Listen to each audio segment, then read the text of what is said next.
I married a man who had a daughter. But Marcus and I disagreed about how his daughter should be educated. Our relationship became strained. Even my bond with his daughter suffered. Then something unexpected happened. Both my husband and his daughter started ignoring me. They wouldn't respond to my greetings or talk to me. Even when they did speak, they excluded me. Despite my efforts to mend things, nothing helped. Feeling hopeless, I overheard a hurtful conversation between them. I couldn't bear being ignored like this forever, so I made the tough decision to leave home. Later, something unbelievable happened involving my husband and his daughter. My name is Mary, and I'm 30 years old. I work at an ID company. I've been married to Marcus for 2 years. He's 9 years older than me. We met through a friend and hit it off because of Marcus's kind and caring personality. My daughter Anna is 14 years old. The three of us live together in a condo. Anna isn't my biological daughter. She's Marcus's daughter from his previous marriage. Marcus and his ex-wife divorced when Anna was young because they were both busy with work. After the divorce, Marcus's ex-wife gave up custody of Anna and disappeared. Before Marcus and I got married, he told me about his divorce and that he had a child. I was hesitant to get involved because of this, but I decided to meet Anna anyway. Anna appeared to be a modern girl, dressed in stylish clothes, and was very cute. Nice to meet you. I'm Anna. Thank you for always taking care of Dad. Anna greeted me cheerfully, sensing my nervousness. Nice to meet you too. I'm Mary, I replied. Likewise. I'm grateful to Marcus, Anna continued. Oh my gosh, don't be so nervous. I wanted to chat with you too, Anna, I said, trying to relax. Anna didn't seem to mind Marcus and me dating. In fact, she seemed somewhat happy about it. Being without a mom has always made me feel lonely. I know Dad's been doing his best for me, but Mary seems really nice and we get along well. So I'd be happy if you became my mom, Anna said. When I heard that, I felt a strong desire to be her mother. Eventually, Marcus proposed to me and I accepted. Initially, my parents were unsure about my marrying someone with a child. It's natural for parents to have concerns when their daughter is entering into a family where she's not the biological parent of the child. However, I worked hard to persuade them. I really want to build a family with Marcus and Anna, so I put in a lot of effort, I explained. My sincere feelings must have reached my parents because they eventually gave their approval for the marriage. That's how I ended up marrying Marcus against the odds. In the beginning of our marriage, things went smoothly. Anna even started calling me Mom, and Marcus was kind to me. But over time, things began to change. After dinner, Anna didn't bother to clean her plate and just relaxed on the living room sofa. Meanwhile, Marcus sat next to her, watching TV and drinking alcohol. Anna, please clean up your plate after eating, I reminded her. I've told you this before, haven't I? I thought I was stating a reasonable request, but Anna gave me a displeased look and stared at me seriously. It's such a hassle. Can't you just do it, Mom? No, you need to clean up after yourself. You're in middle school now, so you should start taking responsibility. Don't lecture me about every little thing. You're so annoying. Just because I asked Anna to do the dishes, she started showing a rebellious attitude towards me. I got annoyed and ended up scolding her sternly. What's with that attitude? I argued with Anna, but Marcus took her side. Hey, don't say mean things just because Anna is your stepdaughter. You should clean up after dinner yourself, Marcus said. I'm not scolding her because she's my stepdaughter. I'm saying it for her own good. Anna and Marcus left all the household chores to me. They didn't volunteer to help, and though they'd pitch in if asked, they complained about it. Even though I said we're a family and should work together, Marcus said, housework is women's work. You're being unfair to me even though I work too, Anna retorted. When I'm busy and chores get neglected, they always complain that I'm slacking off. On top of everything, Marcus and I disagreed about Anna's education. Anna, who is 14 years old and in 8th grade, is getting ready for high school entrance exams, but she spends a lot of time idle instead of studying. Anna always says, I don't need to study hard. I can get good grades without studying much. It's true that Anna is naturally smart, so she manages to do decently in school even with minimal studying. But without studying, passing exams, especially for the private high school she wants to attend, will be difficult. It's crucial for her future success that she develops good study habits. That's why I've been encouraging Anna to study more. But Anna just finds me annoying and tells me to shut up. She rebels against my advice. When I tried talking to Marcus about it, he didn't seem to listen. Anna will be fine. She's smart and reliable. Nagging her like that will only demotivate her, Marcus said. Don't say things like that. High school will be much tougher for her. If she's going to a private school, it's even more important for her to understand the importance of studying. Shut up. You're not her real mother, so don't act all high and mighty. Have you become more unpleasant since before we got married? We've argued a lot about Anna's education, and it's strained our relationship. Lately, Marcus has been spending more time away from home. He says it's because of work, but I wonder if he's avoiding me. My relationship with Anna has also gotten very tense. Her rebellious attitude makes me feel sad. I think about divorce sometimes, but I can't decide. I convinced my parents to support our marriage, so I worry they'll be disappointed if we divorce after just 2 years. Amidst these worries, something strange happened one morning. When I greeted Anna, something weird happened. Anna, good morning. Breakfast is ready, so go ahead and eat. Anna didn't respond and just went to the kitchen. I was puzzled by her behavior. Did she not hear me? I wondered, but it seemed different. No matter how much I tried to talk to her after that, Anna ignored me.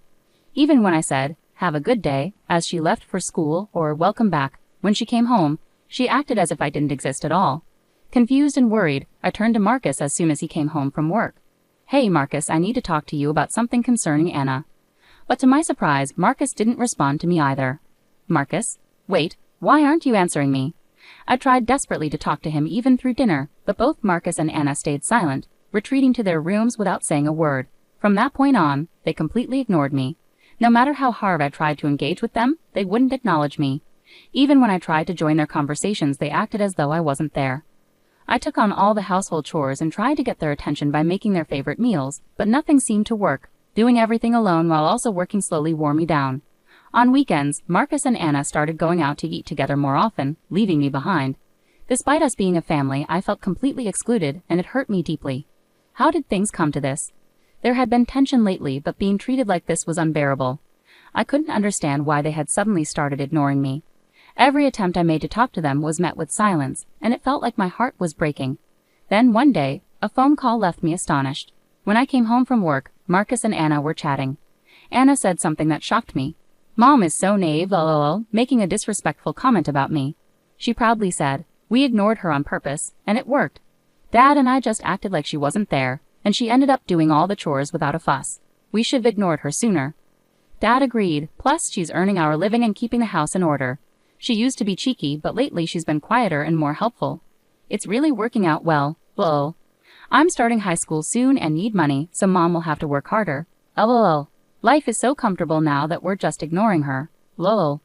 Laughing loudly, my husband and daughter were having this conversation, joking about how she was originally hired as a housekeeper. When I overheard them, I lost my patience completely. I'll never forgive them. They'll both pay for this. The next morning, after getting ready, I greeted Marcus and Anna, but as usual, they ignored me. Anna even clicked her tongue. After they left, I packed my things and left the house. When I unexpectedly returned later that day, my family was surprised. But when they heard what had happened, they were supportive. "You can stay as long as you need," they assured me. My parents sympathized, saying, "It must have been so tough." Their concern made me want to cry. Despite urging my parents to accept Marcus in the first place, I expected blame, but they cared more about me than anything else. A few days later, Marcus called me in a panic while I was relaxing at my parents' house. When I answered, annoyed, he immediately started shouting, "Where the hell are you? How dare you, as a mother, gallivant around like this? Aren't you ashamed? Get back home right now." I couldn't believe he was yelling at me like this, especially after not hearing from him for so long. Fed up, I told him firmly, "No, Marcus, I'm not coming back. I'm divorcing you. I can't deal with you anymore." "What? What nonsense are you talking? Stop acting like a child just because I ignored you for a while. We're not getting divorced," he insisted, probably because he didn't want to lose the help around the house. But then I dropped a bombshell. "No, we are getting divorced because you're cheating, aren't you?" That call I received earlier wasn't from his work. It was from his mistress's husband. Marcus hadn't been working late. He'd been meeting his lover. When he and Anna went on vacation, he was out to dinner with someone else. During their conversation, I overheard something unsettling. "Dad's lover, she's beautiful and pretty. I wish she was my mom so I could brag about it to everyone at school." "I agree with you, but she's married. Besides, I can't have her doing housework. Her hands are too beautiful. Housekeeping is for someone simple like Mary." Marcus never imagined I knew about his affair. I hit him with another bombshell. "I'm filing for divorce and demanding alimony. I've also sold our apartment. You need to leave." The apartment where we lived was bought by my father before we married and was in my name. So I hired movers and secretly moved all my belongings to a new place. After we left, I sold the old apartment and bought a new one for myself, with my father's support. I also sent Marcus and Anna's things to his parents' house with a letter explaining everything. They had nowhere else to go now that Marcus's brother's family lives with their parents and he's estranged from his father. On top of it all, he was cheating, which will likely lead to him being disowned by his family. Marcus, feeling trapped, desperately begged for forgiveness over the phone. "I'm sorry. I got carried away. I love you, Mary. Please forgive me." He apologized sincerely, but forgiveness wasn't something I could give him. I tried so hard to build a real family with them. I scolded Anna because I was worried about her future. I argued with Marcus because I wanted us to think about our daughter Anna together as a couple. But Marcus and Anna ignored me and hurt me over trivial reasons, like wanting an easy life or having things their way. I can't live with people like that anymore. You and Anna don't want a family, you just want a maid to boss around whenever it suits you, right? I've tried to make a family with you, but it's been a painful experience. I can't stay with people like you forever. I'm not thinking like that. I'm truly sorry. Anna wants to apologize to her mom too. She's not a mean-spirited girl who mocks others. Didn't Anna say she wished she had a beautiful mom? Maybe she'd be happier with someone else besides me. Just stay away from me. With that, I hung up on Marcus. A few days later, the divorce with Marcus was finalized through a lawyer. I demanded compensation from both him and his lover. Apparently, the lover's husband also demanded compensation from them. Marcus used up his savings, but it wasn't enough, so he had to take out a loan to pay both of our compensations. Marcus and Anna got kicked out of their apartment and now live in a cheap, old one. Anna borrowed money from her parents to pay the damages and is now working at a relative's factory. Just when Mary thought it was all over, Marcus unexpectedly asked for reconciliation. "Hey, Mary, please give us another chance." "Why are you saying this now? We're already divorced. We're strangers. Don't contact me." "Don't say that. Anna is in trouble right now." Marcus explained that because of his debts, they couldn't afford Anna's tuition at the prestigious Pratt high school she dreamed of attending. Anna reluctantly enrolled in a public high school where she ended up being disliked and isolated by her classmates due to her difficult personality. Anna, feeling rejected by her classmates, has become withdrawn and spends her days taking out her frustrations on Marcus. On top of that, no one is doing the housework, and the apartment is getting dirtier and smelling bad. They might even get evicted soon. Marcus tearfully told his story, but I realized it was all his fault. "I won't get back together with you. Don't contact me again." I firmly refused to reconcile and blocked Marcus's number. Now I'm living peacefully at my parents' house and focusing on my work.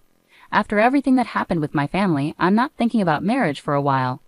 Right now, I just want to become better at judging men.